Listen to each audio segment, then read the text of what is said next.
I am back at the house again this week, and I know you thought to yourself, oh, I'm going to see the amazing transformation of the baby's room. I am working on it.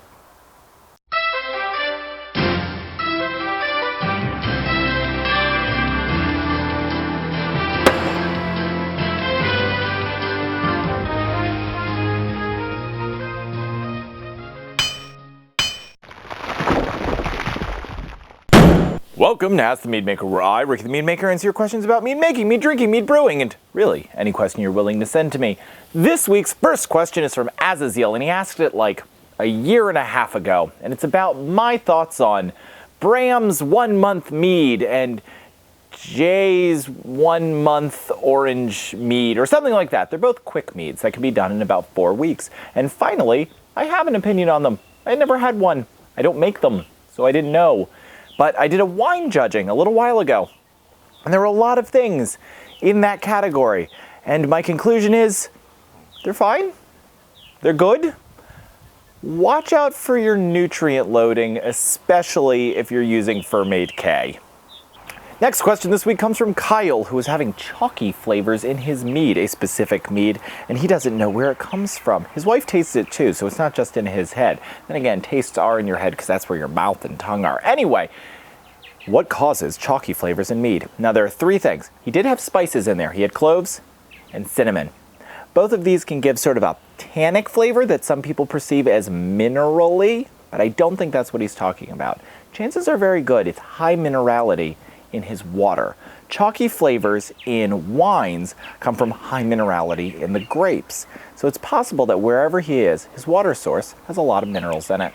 The next question comes from Ryan, who wants to know what kind of yeast we use in Nordic Farmhouse. We claim we use a Saison yeast, or a Nordic Farmhouse strain.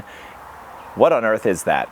Nordic Farmhouse is a wild fermented yeast, so it has the yeast that naturally occurs with the raw honey and the cranberries. But when we need to inoculate it to complete the fermentation, we use Belle Saison.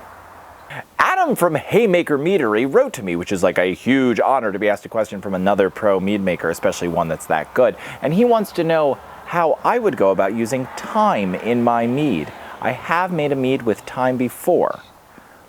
My advice, go fresh. Do a hot water steep at about 150, 160 degrees. You'll get a lot of flavors, and then either strain it off like a tea or go ahead and throw the whole leaf in there. The sun is setting here at Red Brick, so I'm going to answer one more question this week. There will be no word of the week because word of the week, Ricky, is actually at the mead hall, believe it or not. He's cleaning tanks for the first time in his life. I am not reading this to tease the person. Anytime it's your second language, I'm rather impressed. I am from Mexico, near the border with Texas. Here in my country, the culture of drinking mead is very low. I'm a beginner in the mead making world. I star when the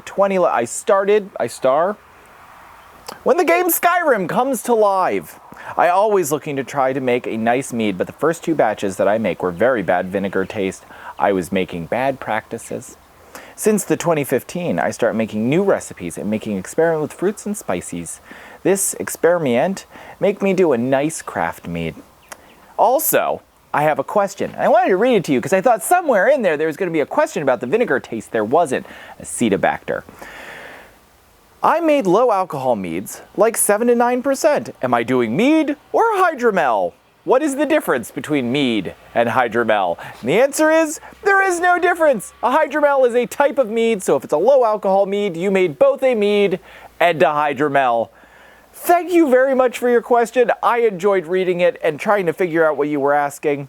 And I like all of your questions, so keep sending them to me, and I'll get to them as soon as possible. Cheers.